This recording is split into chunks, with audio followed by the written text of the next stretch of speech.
No Credits Rolled. Hello, everyone, and welcome to episode 13 of No Credits Rolled. My name is Sam Whalen. That's right, everybody. Spooky, haunted, cursed episode 13. Will this podcast get possessed? Let's find out. Anyway, before we get started, I want to remind everyone to subscribe to the show wherever you get your podcast. We're on TikTok and YouTube at No Credits Rolled, so you can check us out there. That's at No Credits Rolled. Wherever you get your podcast, wherever you get your social medias, we'll be there for you. Except for Instagram. We're not on there yet. I'm working on that. Today we've got some couple news stories and a review. I'm going to be talking about Dying Light 2. So let's get into the show. So our first story today, we have Xbox Games Pass standard tier won't include day one titles as Microsoft hikes prices again. So this is sort of a two-for story here. The original story is this Games Pass price hike. All this comes from Rebecca Valentine and Ryan Dinsdale over at IGN. They said, quote, Microsoft has quietly revealed it will not include day one releases like Call of Duty Black Ops 6 in the standard Game Pass tier amid price hikes to the service. So then they go back and they talk about the price hikes here.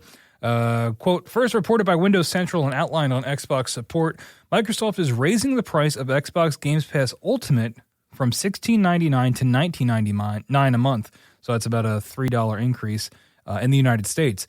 It's also replacing its more basic $10.99 Xbox Game Pass console tier with Xbox Game Pass Standard.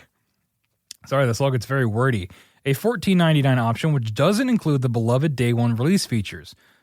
Specific entries to the Game Pass Ultimate Library, access to EA Play, Xbox Cloud Gaming, perks, quests, and discounts on games in the Game Pass library. So basically, to simplify this, they are now making it two different well, I guess it already was two different tiers, but they're raising the prices and they're cutting back on what is going to be in the Xbox Game Pass Standard tier. So if you get Standard, you're not going to have a whole lot of stuff. I guess you're just going to have access to the already existing library, but you're not going to get those day one exclusives, which is kind of I would say it's a core part of Games Pass. Unless you shell out the $20 a month now for the Ultimate tier, which I personally have paid for already. Price increases suck, but hey, we're going to get into why they probably increased the price in a second. Anyway, back to Rebecca Valentine and Ryan Dinsdale's article. Microsoft didn't commit to eventually bringing these titles to Xbox Games Pass either, saying titles such as Black Ops 6 may be added to the library at a future date. Those wanting to play these games at launch and potentially at all will therefore need to pay for the rolling $19.99 a month Games Pass Ultimate tier.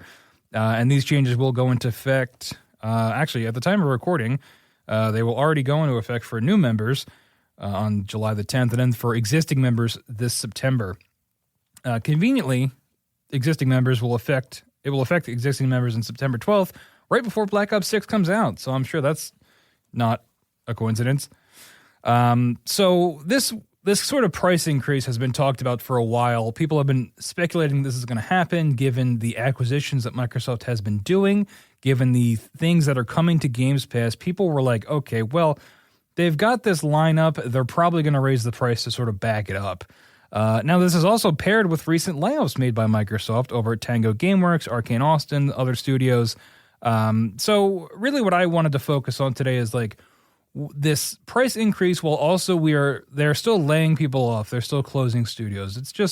It's an unfortunate symptom of our times, right? I mean, there's always more money to be made, but, could there be more effective ways to make money where you could prevent laying people off? Now, I'm not an economist, right? I've a tenuous grasp on money at best. It's a miracle I can pay my bills. But like, I just, from an outsider's perspective, I don't know, maybe I'm connecting dots that aren't really there, but it's just a price increase combined with layoffs. I'm just not a fan of it. But Xbox has dropped a lot of money acquiring studios. Like I said, it's not surprising. And if you have subscription services to other quote-unquote streaming services, because this is like, it's been compared to the Netflix of gaming for Games Pass. But if you have services like HBO Max or Hulu or any of these other services, they have all been steadily raising their prices. I mean, Netflix, if you get like the super duper tier, is like over $20 a month now. So these companies always like to do these things where they hike the price just a little bit every year because they know that 85% of people are not going to cancel their subscription, or they're not even going to notice the price change. They're going to read a headline like this and just fork over the extra $3. But if they do that every year, in 10 years, that they're getting exponentially more money because they're raising the price every single year and people just continue to pay it. And hey, guess what, folks? I'm one of the people that will continue to pay it. I have no intentions of canceling my Game Pass subscription. I still think it's valuable to me for how I like to play games and what kind of games I like to play. But this is a trend we see with a lot of these different companies. In the gaming industry anyway, there is also happens to be a ton of layoffs this year this year and last year. That has been sort of the focus of a lot of stories of sort of just highlighting the record numbers of layoffs while profits continue to soar as well. So this, I already mentioned the thing about Black Ops 6. So, and prior when I had talked about Black Ops 6, I mentioned that when things come to Games Pass day one, there is a loss in profit from those disc sales because people will just get it on Games Pass and they don't have to pay the full $70 for it. So, I wouldn't be surprised if this price increase comes to sort of offset that profit loss, right? So you're getting this huge game, one of the biggest games of the year on your service. This can, you can use that to justify the price increase, which I understand, honestly, and not to mention the ton of money they spent on the Activision acquisition. They want to reap the rewards of that, both by publishing these games or, having these games on their service. And because of that, you're going to have to pay an extra $3 a month. You can see that how you will, I guess. I guess for me, it comes down to, am I using Games Pass pretty regularly to justify the now $20 a month, $120 a year? And for me, yes. I check the Games Pass drops almost every day. If I'm on my Xbox, I go and see what's dropped. And nearly every game that comes out to that service, even if it's not a big AAA game, if it's just an indie game that I've never heard of, I download it and I'll usually check it out. Maybe they're not all for me. But I'll get at least an hour usually of each of the games that they drop to check it out, unless it's something I know I already don't like they put out like a cricket game, like the sport, and I don't know what cricket is, so I skipped on that one. But generally, I'm downloading most of these games the day they come to Games Pass and checking them out, which has allowed me to play a lot of games that I either wanted to purchase or that I had never even heard of and that are now available to play, like Octopath Traveler 2. 1 and 2 just came to Games Pass, and I've been wanting to play the sequel to that for a while, and now I can because it's on Games Pass, and it was able to save me the money that I would shill out buying that outright. And it's sort of similar to why I'm a big fan of GameFly too, because for what I do and, the idea of the show that I never finish these games, when I'm shilling out the money for these full price games that I never finish or I don't like when I get them, I'm able to sort of avoid that with streaming services or these sort of content libraries like a GameFly or like a Games Pass, where I can sort of have the game temporarily and then play it and then delete it from there without having to incur the full price. So this new standard tier, it sort of, I don't know who would sign up for this. It doesn't include the day one titles, and I guess it would just give you the online multiplayer, which I don't know if that was there before, and access to the existing gaming library, which, hey, that's pretty good because there's a lot of great games on there. But having a whole tier that doesn't include those day one titles is kind of a bummer because when Games Pass was pitched, and I mean, when I pitch it to people, it is like the day one thing is like a core element of it. So separating that into its own section is a little bit strange, and I think the majority of people are going to pay for that Game Pass Ultimate anyway. I don't really understand why you need a standard tier when the majority of people probably are just going to shill out the extra $5. If you're going to swim, you might as well drown. So Xbox is continuing to require more assets for Games Pass. So when we talked about this when we started this story, it's not a shock that the price of Games Pass is slowly climbing. And sort of what I want to wrap up this segment with is it still worth it? And I already touched on my opinions on this a lot. For me, it is still worth it. But for the general consumer, right, for the person that wants to come home after their long day of work and maybe just play some multiplayer games or maybe play a big single-player game, like a AAA single-player game they've been working through, I don't know if Games Pass at $20 a month, I'm not sure if that is going to be realistic for the more casual audience. And I'm curious to see if this price increase actually makes a difference in Games Pass subscribers. Like I said, I doubt most people are even going to cancel it or even notice the price increase until it hits their credit cards. So, and in all of this, while they raise the price on Games Pass, they lay people off, they close studios. So it's like, I don't know. It just seems like a 1-2 punch. Could they have prevented layoffs by raising the price more? Would that have worked like that? Is that how the numbers, would convert? I'm not sure. I doubt it. I mean, this just seems to be standard now for the industry of, even if you have a flop or a success, these studios are getting closed either way, and then the consumer is still paying more to sort of cover the losses as well. I don't know. I wouldn't be surprised if in another year around this time we get another price increase, especially if Xbox comes out and gets another big acquisition. This thought actually just occurred to me, going back to the question of, is this for the casual gamer? I mean, Call of Duty is one of the best-selling games every year. It's got mass market appeal. So maybe that's what they're going for with this change, by making it so you can only get these day one exclusives on the Ultimate tier. Maybe they're trying to hook in the more casual audience, because, everybody plays Call of Duty. Not everybody, but you know what I mean. The majority of people will at least check it out, and especially a Black Ops 6, a title that people are very excited for, that they've been waiting for, that I think has pretty positive public opinion. It could be successful getting more people in, because they don't want to, they say, hey, I can either spend $70 and play this, or I can get a service that I was maybe curious about, Xbox Games Pass, for $20. I'll just spend it for this month that Call of Duty comes out. I'll drop the $20. I'll get to play Black Ops when it comes out, and I'll get to check out all these other games. And then before you know it, it's, a year later, and it's hitting your credit card every month, and you don't even know about it. I could see that being the play here. It sucks to see it being separated, that day one title thing being separated from different tiers, and of course the price increase. No one likes to pay more for things. So, but that is story number one. Let me know what you think about this price increase. If you have Games Pass, are you going to keep it? Do you feel the price increase is justified? And then we'll be seeing Call of Duty in just a couple months. So we'll see if it is, the hit that Microsoft needs it to be. Anyway, story number two, we have Suicide Squad Kill the Justice League Season 2 delayed just 2 days before launch. Now, this isn't really like an important, none of this is important to like the state of the world. But I just like to talk about Suicide Squad because, I don't know, this game is like my white whale. I wanted to play it for so long. I was following the stories about it. And then when I finally got my hands on it, it was such a disappointment that obsessed is a strong word, but I definitely am interested in the continuing narrative of this game. But this is from Taylor Lyles over at IGN. Quote, Rocksteady Studios is delaying the release date of Suicide Squad Season 2 days before the new content was set to go live.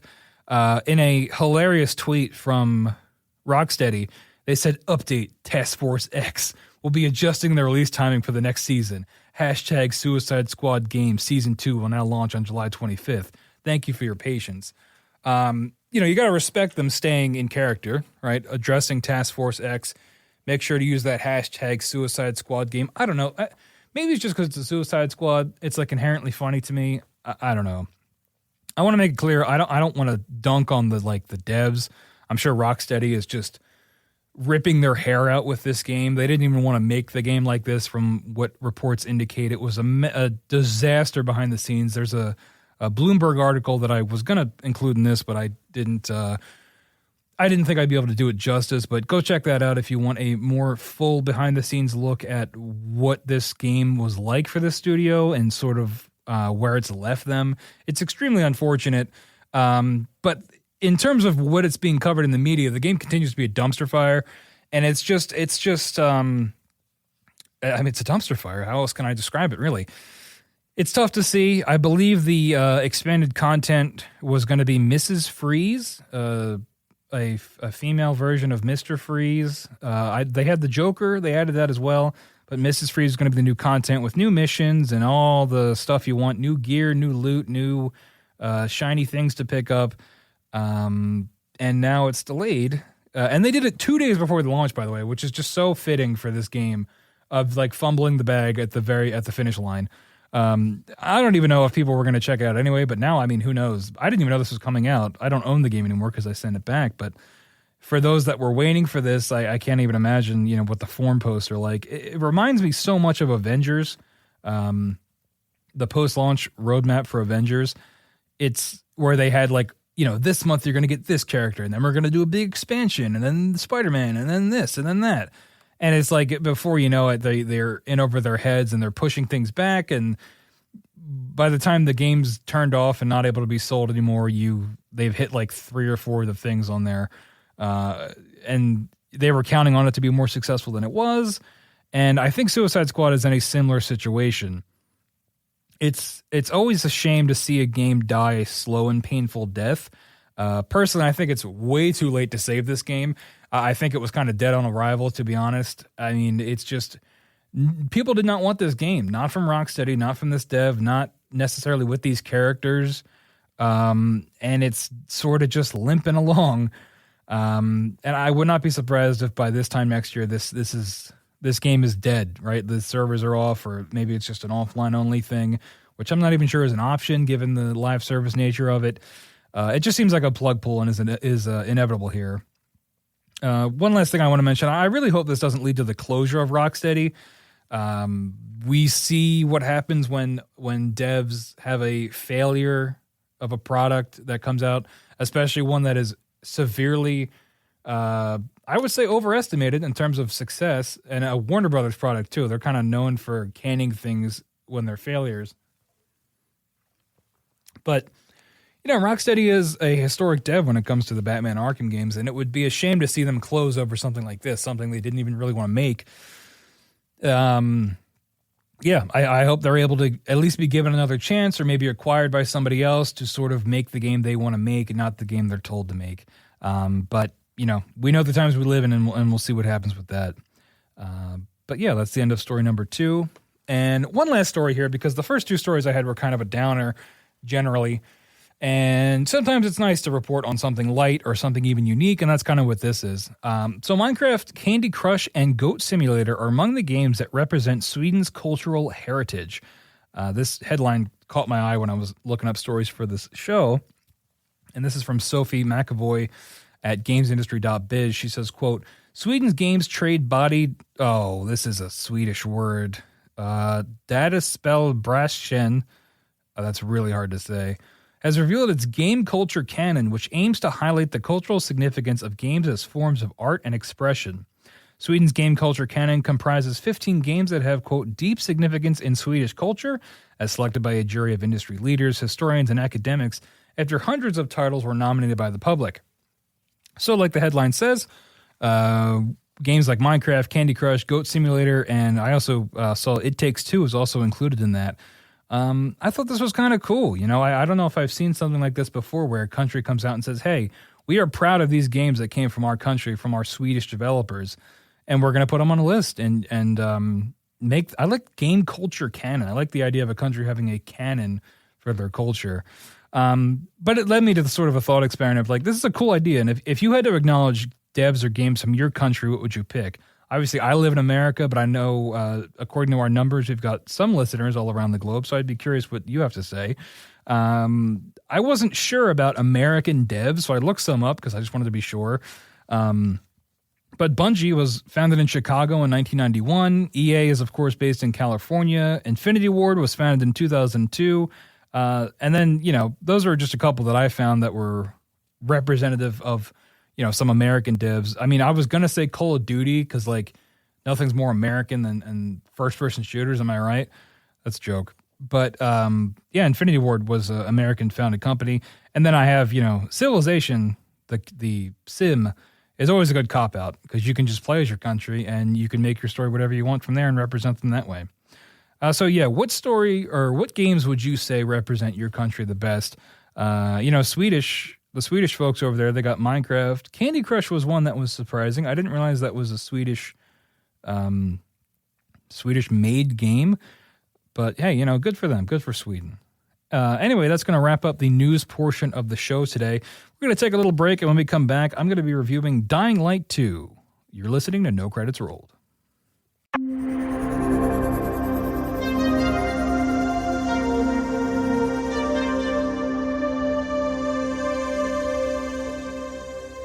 All right, and we're back on No Credits Rolled. Today we're talking about Dying Light 2, Stay Human.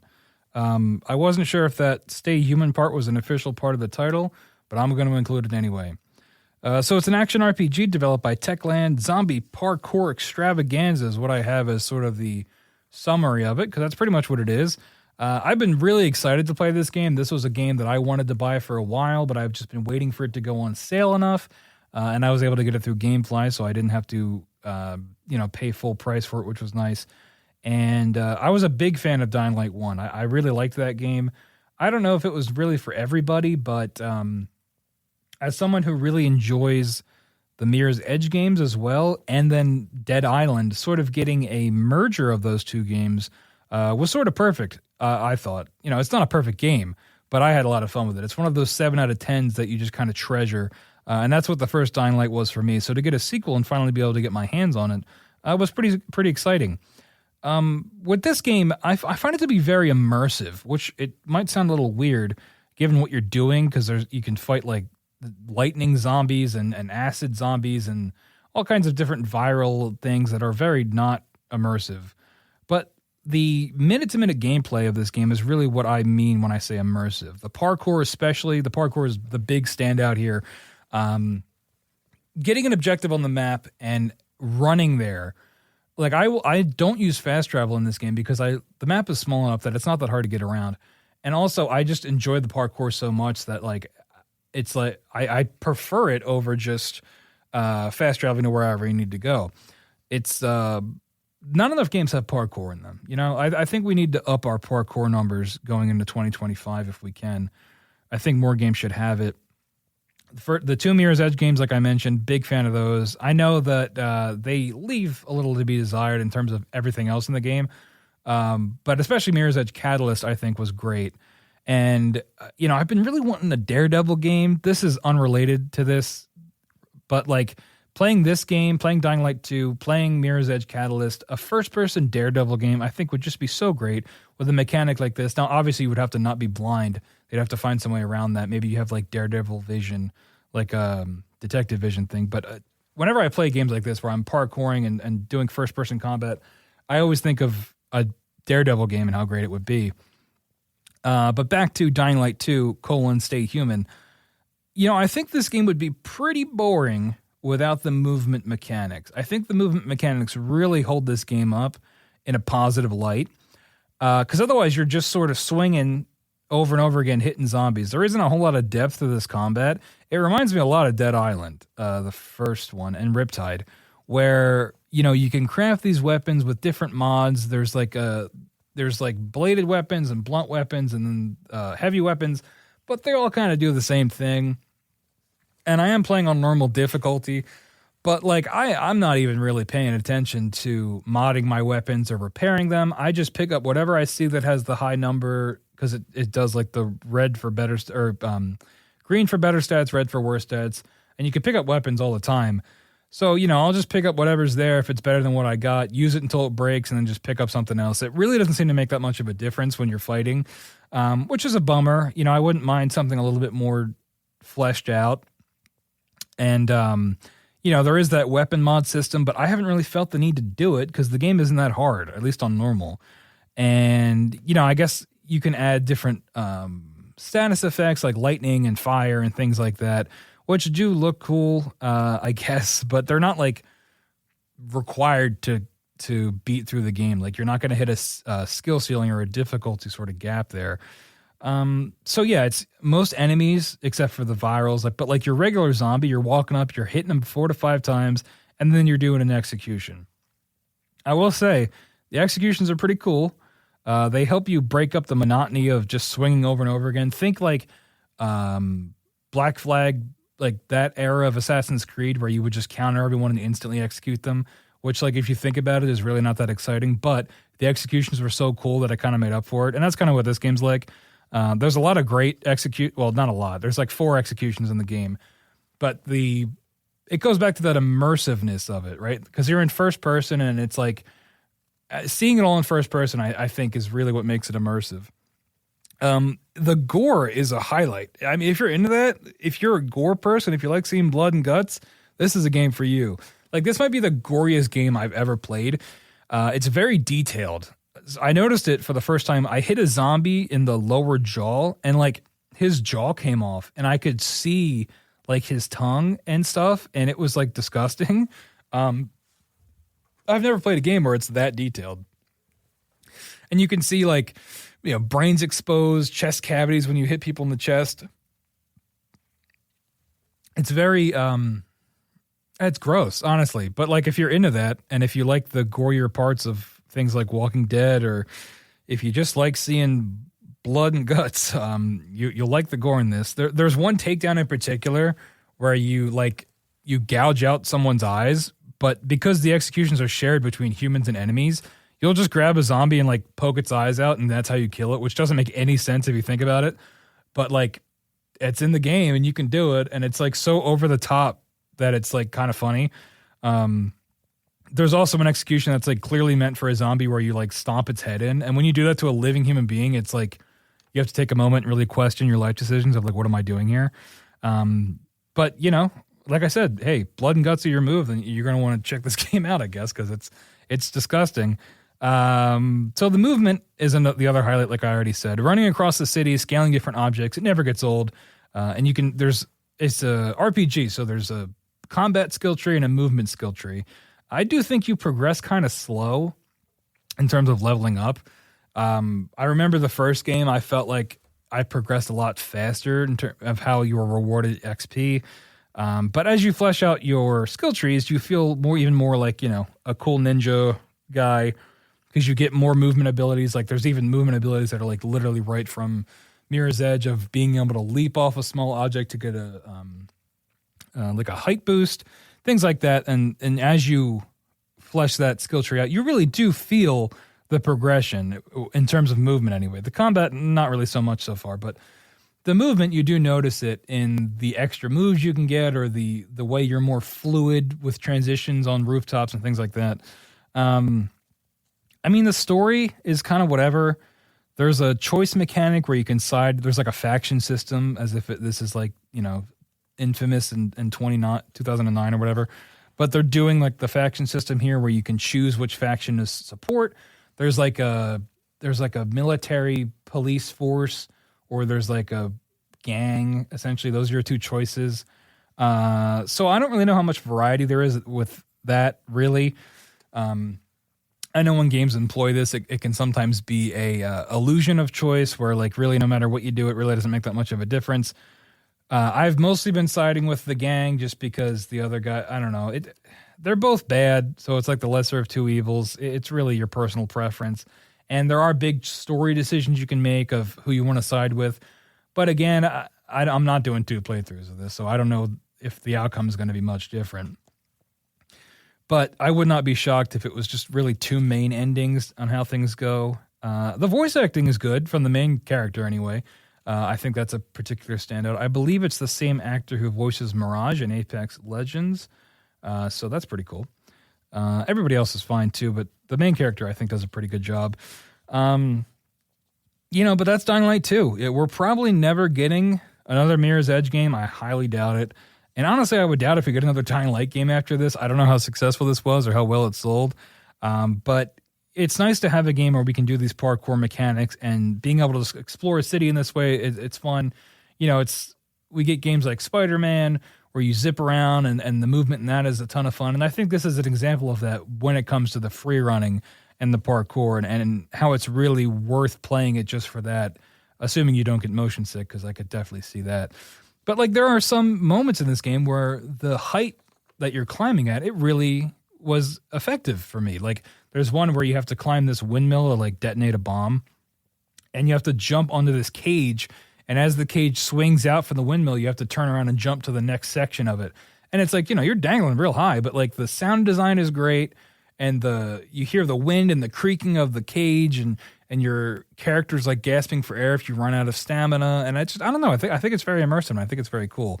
And we don't get a whole lot of games where that free running and parkour is a mechanic, so it's good. It's definitely the standout of this game.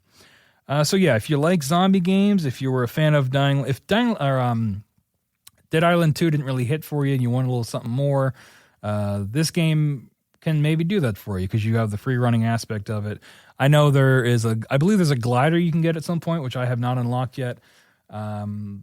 But yeah, if you're a zombie fan, if you're an RPG fan, if you're looking for a great 6 to 7 out of 10 to sort of turn your brain off and just bash some heads in, Dying Light 2 sounds like it might be the game for you. But anyway, that's going to wrap up episode 13 of No Credits Rolled. I know that was a little bit of a shorter episode, but I just really wanted to get on and talk about my thoughts on Dying Light and cover some story from the news. And I think that's what we did today. So thank you so much for listening. I really appreciate it. Of course, remember, you can always email questions or comments to nocreditsrolled@gmail.com. That's nocreditsrolled@gmail.com. You can also call in and leave us a voicemail at 856-209-0713, 856-209-0713, and we might just play it on the air. Of course, make sure to get No Credits Rolled, subscribe wherever you get your podcasts, leave a review if you can. That very much helps out the show. Also, go ahead and drop us a follow over on TikTok. We post some breakout content over there. Sometimes we break out reviews and put them up there. And by we, I mean me. So yeah, just wherever you can get us, subscribe to, follow us. It all helps the show quite a bit. And of course, there is always a Patreon if you're feeling generous, but you definitely don't have to. Just a follow and a like is always a big help. But anyway, that's all I got. I'll see you next time on No Credits Rolled.